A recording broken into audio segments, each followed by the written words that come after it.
Fala aí pessoal, beleza? Como é que vocês estão? Iniciando mais um acompanhamento mensal, vamos falar sobre RDM e como vocês podem ver eu continuo gravando aqui no quarto da minha filha com os desenhos aqui no Bob Esponja, tem o Baby Yoda aqui, alguns outros desenhos, tem aqui o pessoal dos desenhos do Divertidamente, lá fora onde eu gravo na varanda tá muito quente, mesmo o quarto condicionado tá muito quente, então eu pedi emprestado o quarto da minha filha enquanto eu estou de férias, dá para eu gravar durante o dia aqui, à noite fica um pouquinho mais fresco.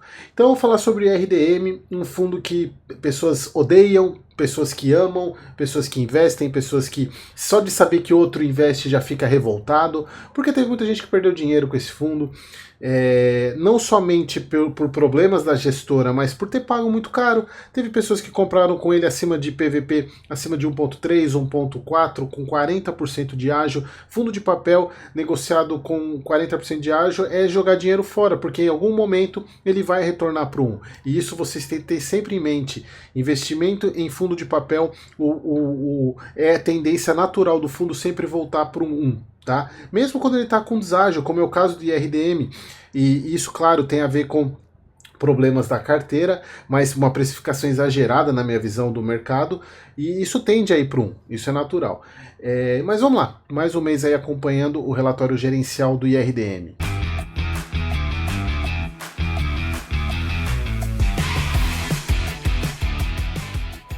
Então aqui a gente pode ver, deixa eu abrir aqui, então o ponto que mostra essa melhora, rendimento de 93 centavos, muito acima do que ele vem para quase 16 centavos acima. Claro que isso não é um recorrente do fundo, isso não tem relação direta com o resultado, e sim tem não recorrente aí no meio. Mas aqui um ponto importante, o fundo gerou 98 centavos, então ele gerou até 5 centavos a mais do que ele pagou, pegou 5 centavos, guardou na reserva que ele vem fazendo todos os meses e chegaram nos 5% que eles estavam buscando, que é o 5% manter os 95 distribuído e manter os 5% de reserva para, eles colocam aqui aquelas reservas para cobrir futuras inadimplências, se tiver amortização, por exemplo, XPPR, ou venda de fundo imobiliário que eles têm na carteira deles, que são fundos com problema, com muito prejuízo, HCTR, DEVA, entre outros. E assim, mesmo que você seja um dos haters do IRDM, não adianta ir contra fatos. O fundo vem melhorando mês a mês. Mas como ele estava com muito problema, a melhora não é tão simples, a melhora não é tão rápida, mas a gente consegue ver mês a mês a melhoria. E a gestora foi clara nisso. Eles começaram a tirar fundo imobiliário e aumentar a porcentagem de CRI. A ideia é comprar CRI com taxas não tão agressivas, mas com spread em relação ao título público, que traz resultado, e mês a mês a gente está vendo isso. Isso é muito importante. E qual foi o motivo do porquê que eles tiveram, o fundo teve um resultado, um resultado, né, gerado de 98 centavos bem acima do normal? Primeiro, por uma questão que faz parte do recorrente do fundo, que é a inflação. Outubro 56,056 foi muito alta, e aqui a gente vê que o fundo ele usa o D-2, né, o M-2. Então, como a gente está falando do resultado de dezembro, ele pegou de novembro. Então, para janeiro ele pega novembro e assim por diante. O mês que vem vai ter uma queda, porque a inflação de novembro foi 0,30 alguma coisa, mas dezembro já vem alto de novo, porque a inflação de dezembro foi 0,52%. Mas principalmente por causa de dois eventos extraordinários, que foi a amortização do CRJK VNC e o pagamento de 4 parcelas de juros do CRI BWIC.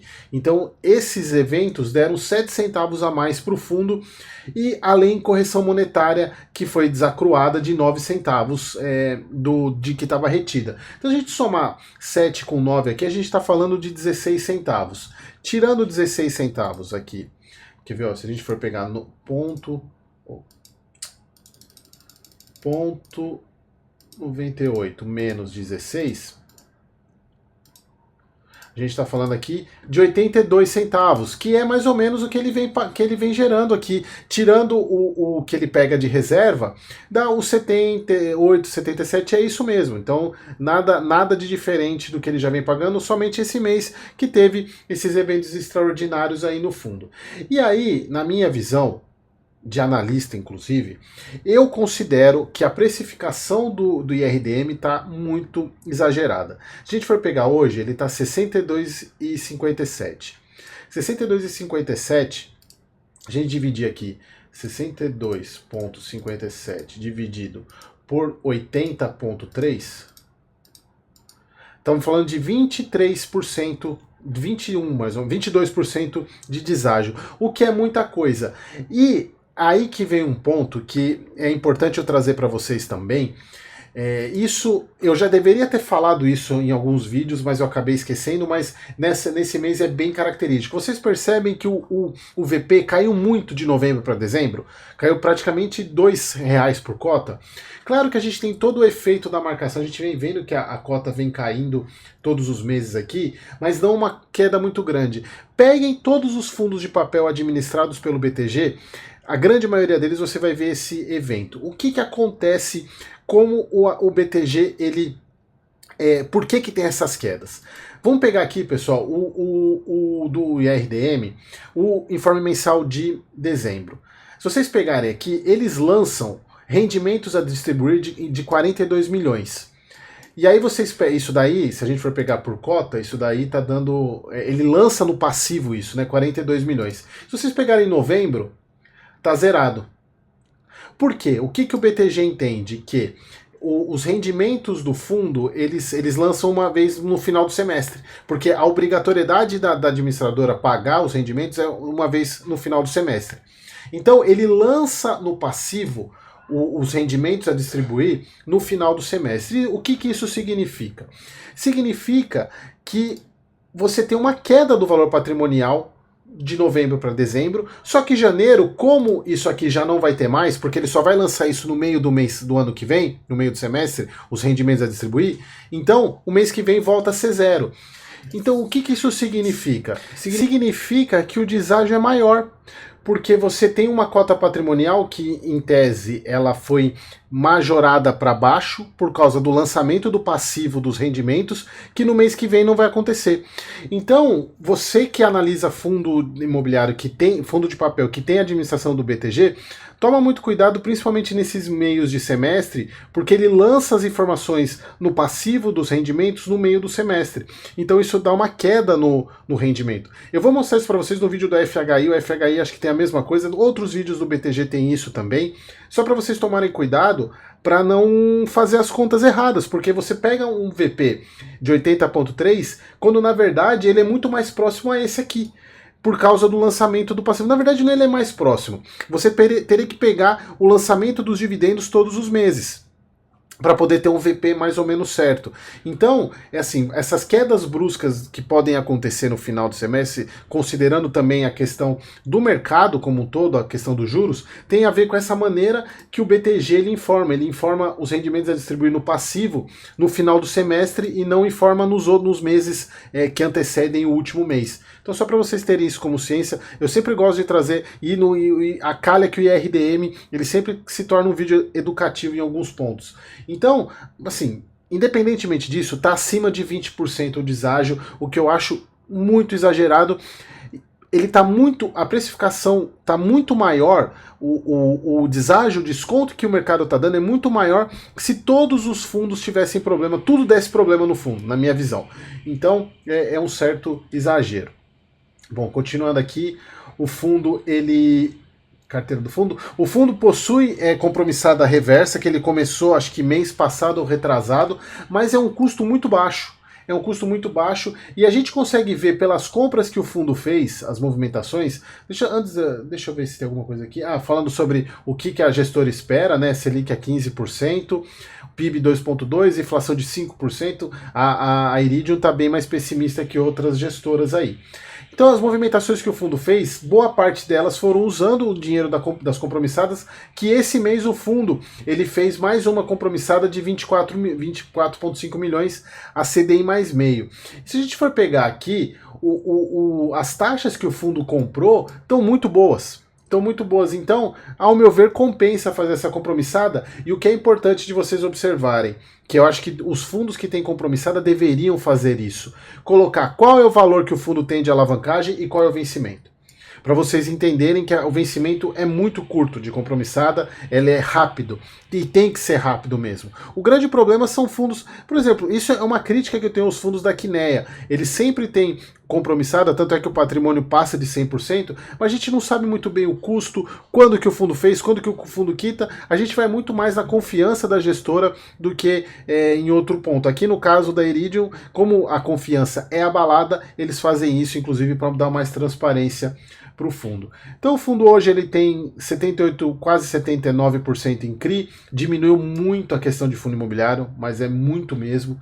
Ele já chegou a ter quase 30% de fundo imobiliário, já diminuiu bastante. Maior parte IPCA, parte de patrimônio ele ainda tem a parte de fundo imobiliário, geração de energia, loteamento. Então os dois maiores aqui é fundo imobiliário e geração de energia. Então as movimentações que o fundo fez, a gente vê aqui as taxas, né, são taxas muito boas, alguns IGPM, inclusive, IPCA, IPCA mais 12, então são boas compras aqui que o fundo fez. Aqui os eventos, né, o BWIC, que foi o pagamento da parcela de juros do mês e dos juros atrasados e multas referentes aos meses de setembro, outubro e novembro, junto a esses valores que totalizaram lá 1,9 milhão. O JKVNC, que a gente já falou lá em cima, teve esse CRI Encontro das Agros que foi amortizado antecipadamente com recursos do Porto Fino. O saldo do CRI era de 4,1 e gerou um resultado de 66 mil, pouca coisa, e as compromissadas reversas, né? Aqui, pessoal, eu dei uma olhada, não teve nenhuma alteração significativa. E aqui a gente vê, né, o resultado muito grande. A gente tem que pegar mais ou menos esse resultado aqui como sendo o padrão, embora ele tenha pego inflação de setembro. A gente vai ver janeiro como vai ser, porque janeiro vai sair e a gente tem provavelmente não tem esses eventos, né, extraordinários, e a gente consegue comparar com novembro, mas o fundo gerou muito, 98 centavos, guardou 5 centavos e pagou 93. E aqui a carteira. Pessoal, é o seguinte, o IRDM para mim é um baita fundo, e na minha visão está com um baita deságio. Mas, e assim eu gosto de falar sempre, né? Eu não estou recomendando, até porque a recomendação do IRDM ela vai para os membros do canal com o preço que eu acredito, preço de margem de segurança. Mas vocês têm que entender que esse fundo ele tem alguns problemas e podem aparecer outros. Então o mercado não precifica tanto deságio à toa assim, que na minha visão é exagerado, mas quem sou eu para ir contra o mercado? Eu aproveito as oportunidades que na minha visão eu enxergo como oportunidades, mas posso quebrar a cara também. Beleza? Mas é claro que eu não vou pegar e comprar IRDM a 1.4, 1.5 de IP sobre VP. Isso vocês podem ficar tranquilos. Beleza, pessoal? Então era isso. Espero que vocês tenham gostado e até o próximo vídeo.